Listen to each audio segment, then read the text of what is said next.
तो अगर मैं 6वें क्वेश्चन की बात करूँ तो 6वें क्वेश्चन में बस हम लोग को एक मल्टीप्लिकेशन टेबल को प्रिंट करना है।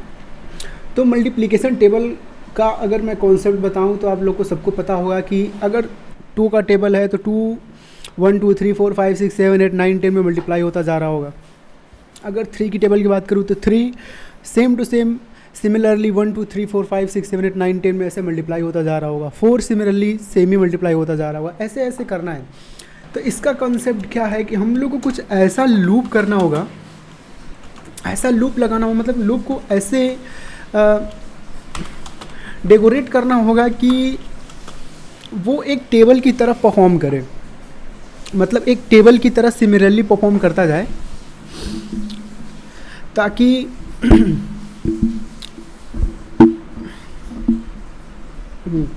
ताकि जो हम लोग आउटपुट में चाहते हैं वो मिल जाए। तो सिंपली मैं क्या कर रहा हूँ, सबसे पहले मैं एक आउटर लूप ले रहा हूँ। 2 लूप हम लोग लेने वाले हैं क्योंकि हम लोग टेबल बना रहे हैं। तो टेबल बनाने के लिए हम लोग को 2 लूप की ज़रूरत पड़ेगी। तो पहले मैं 1 से इसको इनिशियलाइज कर ले रहा हूँ एंड इसको मैं 10 तक ले जा रहा हूँ। और ये सब मैंने पहले से बता रखा है, इंक्रीमेंट क्या होता है, डिक्रीमेंट क्या होता है। तो सेकेंड लूप में क्या कर रहे हैं, जे को इंट्रोड्यूस कर रहे हैं। जे को भी हम सिमिलरली इसमें भी 1 से इनिशियलाइज कर लें और जे को भी तो 10 तक जाना है, ठीक है कोई बात नहीं। जे को भी इंक्रीमेंट कर ले रहे हैं। उसके बाद से यहाँ आएगा कि हम आउटपुट को कैसे चाह रहे हैं। हम लोग आउटपुट में हम आउटपुट में क्या चाह रहे हैं, मतलब किस हिसाब से हम लोग आउटपुट को डेकोरेट करेंगे। तो इनपुट को एक्सेस करने के लिए आउटपुट में %t का यूज़ करते हैं। यहाँ मैं कर ले रहा हूँ %d। आउटपुट हमें ऐसे चाहिए कि एस्ट्रिक्स %d, ये भी सही है, थोड़ा गैप दे रहा हूँ। और फिर से %t, ये मैं क्यों कर रहा हूँ अभी एक्सप्लेन कर रहा हूँ। सबसे पहले हमको i चाहिए ताकि i का वैल्यू आ जाए 1 2 3 4 5 6 करके। उसके बाद से चाहिए कि 2 का टेबल है तो 2 आ जाए, 3 का टेबल है 3 आ जाए, तो उसके लिए j। उसके बाद से मैं चाह रहा हूँ कि उसका मल्टीप्लाई आ जाए इक्वल टू के बाद, तो i एस्ट्रिक्स j।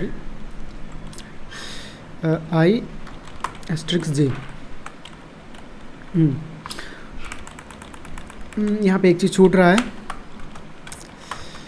यहाँ पे क्या छूट रहा है,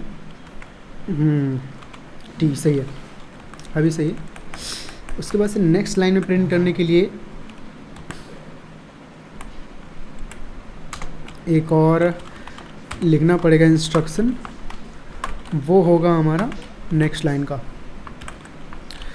तो मैंने यहाँ पे क्या किया, मैंने रो के लिए ये इंस्ट्रक्शन लिखा कि 1 2 3 4 5 6 7 8 9 10 ऐसे करके जा रहा है, ठीक।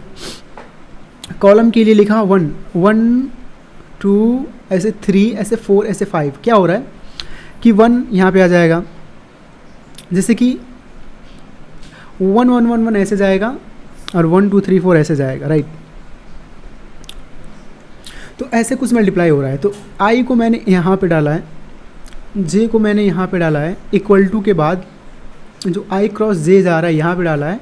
उसके बाद जब एक लाइन का मल्टीप्लिकेशन प्रिंट हो जाए उसके बाद से हमें नेक्स्ट लाइन में इनपुट चाहिए, राइट, नेक्स्ट लाइन में हमें आउटपुट चाहिए।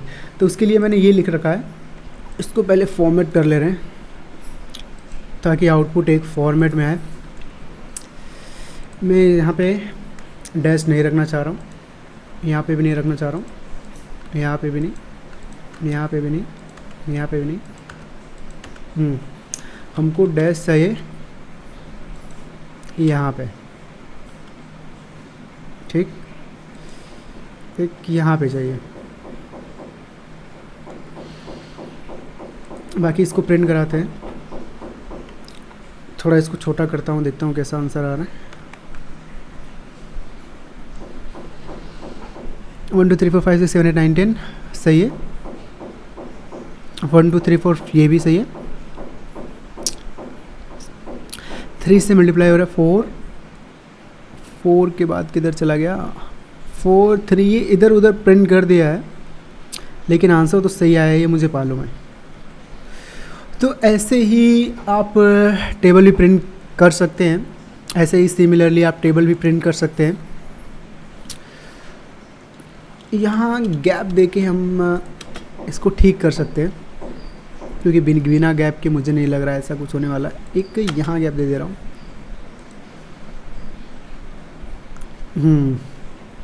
प्रिंट हो गया, आप सही तरीके से प्रिंट हो गया, कोई बात नहीं। देख सकते हो कि एक गैप, एक छोटा सा गैप कितना ज़्यादा इम्पोर्टेंट रखता है। तो फाइनली एक बार और एग्जीक्यूट करा ले रहा हूँ, ताकि हमारा जो आउटपुट एकदम अच्छे से प्रिंट होके दिखे। तो हमारा आउटपुट एकदम अच्छे से प्रिंट हो चुका है। तो मैंने बस सिंपली ये किया, इसमें क्या है कि जब 1 आ रहा है, जब यहाँ पे एक 1 आएगा तो ये 10 बार चलेगा। इसका लूप, जब इसका लूप एक बार चलेगा ना, तो इसका लूप 10 बार चलेगा। जैसे कि ये 1 1 1 चला, तो ये 1 2 3 4 5 6 देख सकते हो कि ये 10 बार चला। मतलब कि आउटर लूप एक बार चलेगा तो इनर लूप 10 बार चलेगा। तो आउटर लूप देख सकते हैं कि एक बार चल रहा है, सिर्फ 1 1 1 1 1 1 लिखा हुआ है, तो ये 10 बार चल रहा है। सिमिलरली फर्स्ट लाइन प्रिंट करने के लिए ये, फिर ये जब दूसरी बार चलेगा, जब दूसरी बारी चलेगा तो ये फिर 10 बार चल रहा है। जब ये दूसरी बारी चल रहा है तो फिर 10 बार चल रहा है।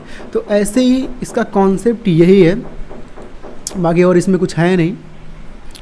और ये थोड़ा इंटरेस्टिंग क्वेश्चन होने वाला है। तो इसमें क्या है कि find the prime number in the range. Prime number in a range, मतलब एक रेंज के अंदर। ये कहा गया है कि प्राइम नंबर को फाइंड करो एक रेंज के अंदर।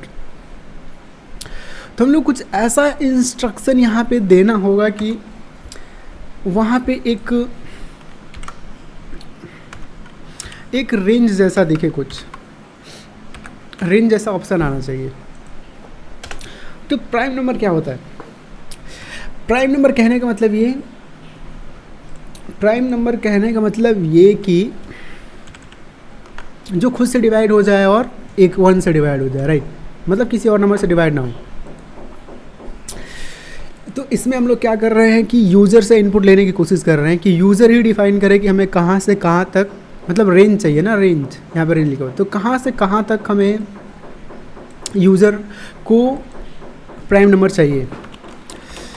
तो सबसे पहले मैं क्या कर रहा हूँ, स्टार्ट, मतलब कहाँ से, स्टार्ट एंड। उसके बाद से हम आउटपुट में हमें क्या ऑप्शन में चाहिए, क्या लिखूँ आउटपुट में? मैं लिख ले रहा हूँ कि एंटर द रेंज, ब्रैकेट में थोड़ा और लिख ले रहा हूँ ताकि समझ में आए। स्टार्ट एंड एंड का रेंज हमें चाहिए। तो मैंने लिख लिया है कि हाँ स्टार्ट एंड एंड का ही रेंज डालो वहाँ पे, और कुछ नहीं डालना है। और यूज़र से इनपुट लेने के लिए स्कैनफ का यूज़ होता है। मैं तो बहुत बार बता चुका हूँ, लेकिन फिर भी बार बार मैं दोहराते रहता हूँ, ताकि मैं बार बार मेरे बताने से, एक ही बात बार बार सुनने से क्या हो रहा है कि चीज़ें समझ में आती हैं। ये समझ में आता है कि कौन सी चीज़ें ध्यान देने लायक और कौन सी चीज़ें नहीं। तो मैं इसको स्कैन करने के लिए %, स्टार्ट एंड इसको भी हमने क्या किया, स्कैन कर लिया। तो यहाँ तक मैंने स्टार्ट और एंड को यूज़र से लेने के लिए एक छोटा सा इंस्ट्रक्शन दे दिया, ताकि यूज़र से इंस्ट्रक्शन ले ले। उसके बाद से मैं क्या करूँगा, उसके बाद से मैं फॉर लूप ले रहा हूँ। Int I equal to start and I, ओहो, I less than equal to end, मतलब स्टार्ट यहाँ से हो रहा है, एंड यहाँ से हो रहा है, उसके बाद से इंक्रीमेंट करता जाए। अभी तक तो कोड सही चल रहा है, अभी तक कोड सही चल रहा है, ठीक है। Int I equal to start and I कहाँ तक जाना चाहिए कंडीशन भी दे दिया। उसके बाद से एक लूप और लेते हैं, एक ये बताने के लिए कि जो जे हमारा होना चाहिए वो अगर 2 के मल्टीपल में कोई भी चीज़ आएगा तो उसको नहीं लेना है, इसलिए दूसरा लूप ले रहे हैं। तो इसमें मैं क्या कर रहा हूँ,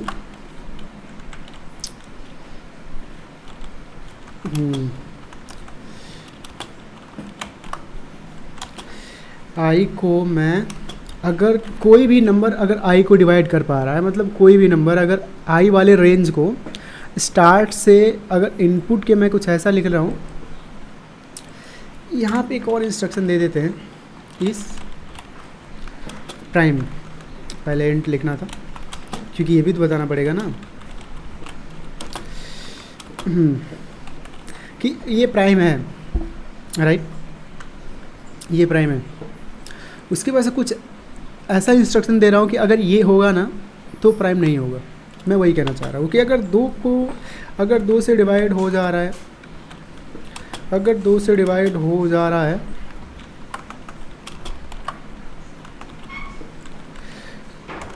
तो ये प्राइम नंबर ना है।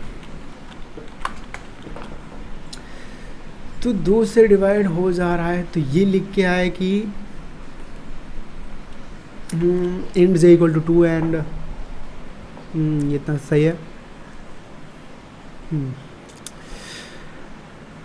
प्रिंट में ये लिख के आना चाहिए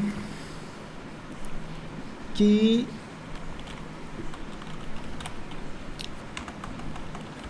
इस प्राइम इक्वल टू, ये प्राइम नहीं है। मतलब कहने का मतलब ये है कि अगर आई से लेके, मतलब कि स्टार्ट से लेके एंड तक जो भी नंबर हमने इनपुट कराया है उसके अंदर अगर कोई भी नंबर 2 से डिवाइड हो रहा है तो वह प्राइम नहीं है, 0 का मतलब नहीं है। और उसके बाद से ब्रेक करके हमें बाहर आ जाना है बस, और ज़्यादा इसमें कुछ काम नहीं करना है, बाहर आ जाना है बस, सिंपली बाहर आ जाना है। तो एक और इंस्ट्रक्शन दे रहा हूँ कि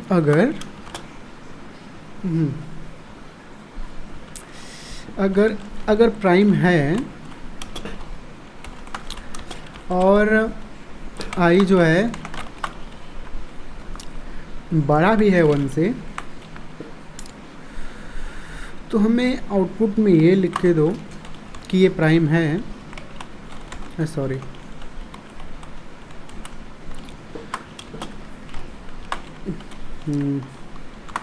%d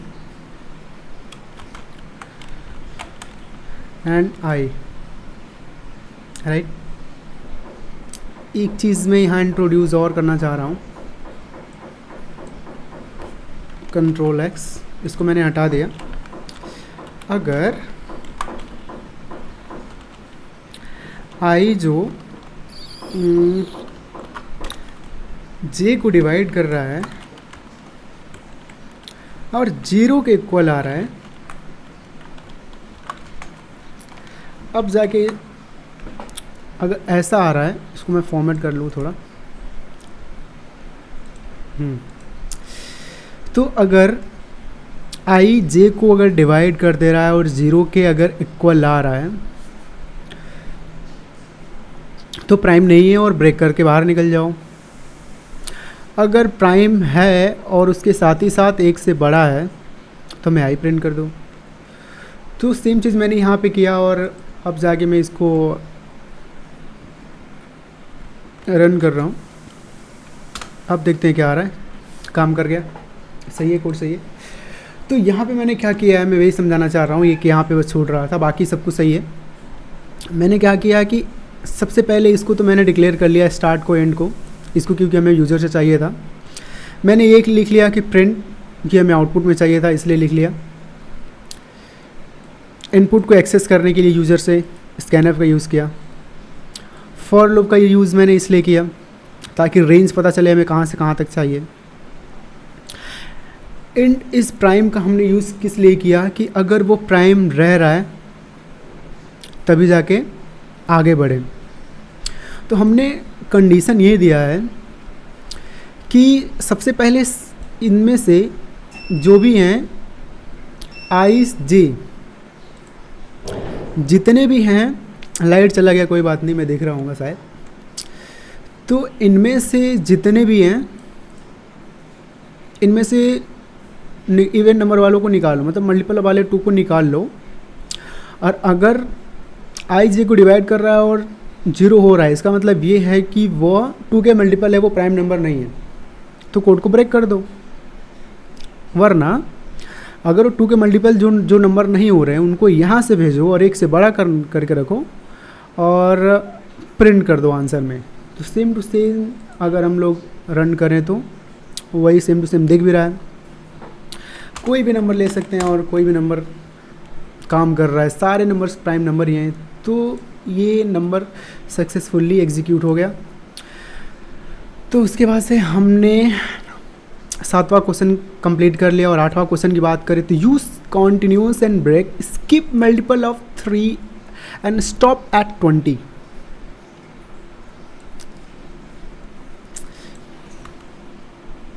क्वेश्चन को ध्यान से पढ़ लेते हैं। Using continue and break, continue and break का यूज करते हुए स्किप करो multiple of 3 and stop at 20। Skip करो मल्टीपल एंड 3। तो मैं एक फॉर लूप ले रहा हूँ।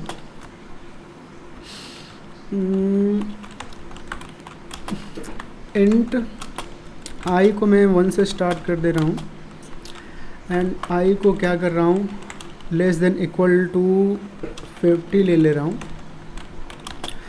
आई को इंक्रीज़ कर दे रहा हूँ। अभी तक सब कुछ सही चल रहा है।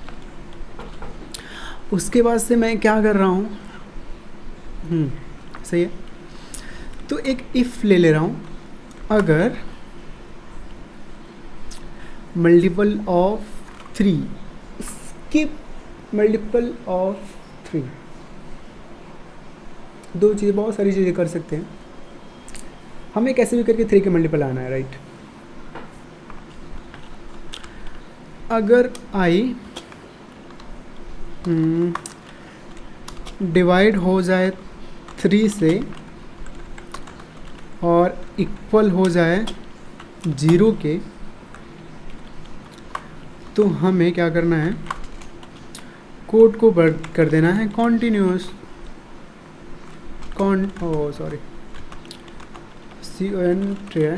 अब आ गया सही। तो हमें कोड को कंटिन्यू कर देना है। कंटिन्यू का मतलब यही होता है कि हमें उसको स्किप कर देना है। कंटिन्यू का मतलब होता है हमें उस चीज़ को स्किप कर देना होता है। अगर दूसरा कंडीशन क्या था कि स्टॉप एट 20। अगर आई 20 से बड़ा हो जा रहा है, क्योंकि हमें तो हमारे पास तो 50 नंबर है, 1 से लेके 50 नंबर है, तो 20 से बड़ा हो जा रहा है तो हमें कुछ नहीं करना, बस ब्रेक कर देना है। ब्रेक कर देना है बस। और इन लोगों से जो चीज़ें बच रही हैं वो हमें आउटपुट में चाहिए। प्रिंटफ हमें आउटपुट में क्या चाहिए, the answer is percentage D लगाना बहुत ज़रूरी है, और आई। तो फाइनली हमारा कोड कंप्लीट हो चुका है और इसके बाद से हम प्रिंट करा के देखते हैं कि सही आ रहा है कि नहीं। मेरे हिसाब से तो आंसर सही आना चाहिए। Answer is 1 2 3। एक चीज़ और करते हैं यहाँ पे,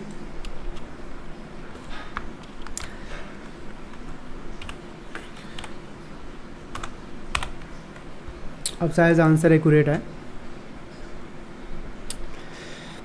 प्रिंटिंग या पैटर्न, एक पैटर्न मैंने इसलिए लिया है कि मैंने सोचा कि एक पैटर्न भी बता दूं, क्योंकि ये भी पैटर्न भी बहुत ज़्यादा ज़रूरी है। पैटर्न पे एक स्पेसिफिक मैं पूरा फुल वीडियो लेके आऊँगा, टेंशन की बात नहीं। लेकिन मैंने सोचा कि एक क्यों ना पैटर्न ही लेके आया था, एक पैटर्न बता दिया जाए कि पैटर्न क्या होता है, पैटर्न ताकि इंट्रोड्यूस हो जाएगा आपके सामने। तो मैंने सोचा कि पैटर्न एक बार इंट्रोड्यूस कर दूं। एंड आई को हम सबसे पहले क्या कर रहे हैं, इसको 1 से स्टार्ट कर रहे हैं एंड इसका कंडीशन ये देंगे हम कि रो तक जाए।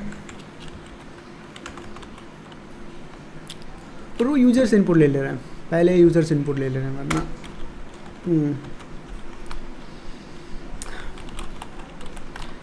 printf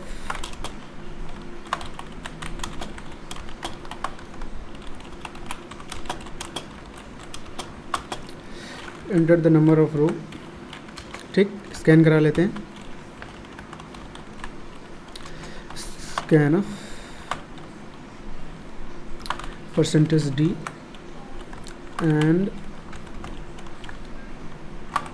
एंड ROW रो, यहाँ तक सही चल रहा है। उसके बाद से हम आ जाएंगे यहाँ पे,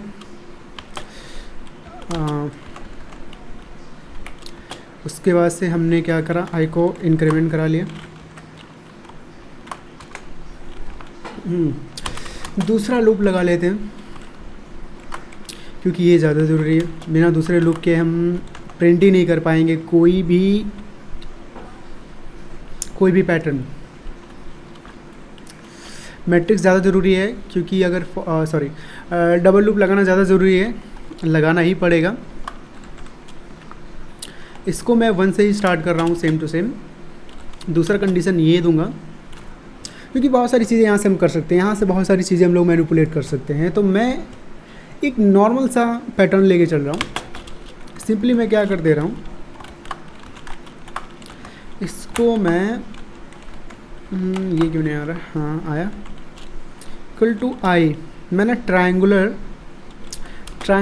पैटर्न मैं सोच रहा हूँ प्रिंट करा दूँ, तो ठीक है। तो ट्रायंगुलर पैटर्न प्रिंट कराने वाला, तो सीधा हम स्टार प्रिंट करा ले रहे हैं। और इसमें मैंने स्टार को रख दिया, मैंने डैश जानबूझ के दिया क्योंकि एक दूसरे में जुड़ ना जाए, बहुत बेकार दिखता है वो चीज़ें। और एक लाइन में ना आए, इसके लिए एक लाइन में आ जाता है तो थोड़ा बुरा लगता है, देखने में भी बुरा लगता है। तो एक लाइन में ना आ जाए, इसके लिए हम क्या कर रहे हैं, नेक्स्ट लाइन प्रिंट करा ले रहे हैं।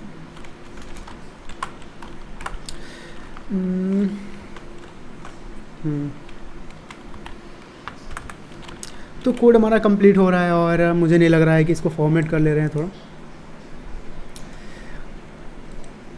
फॉर्मेट हो गया, कोड सही भी दिख रहा है।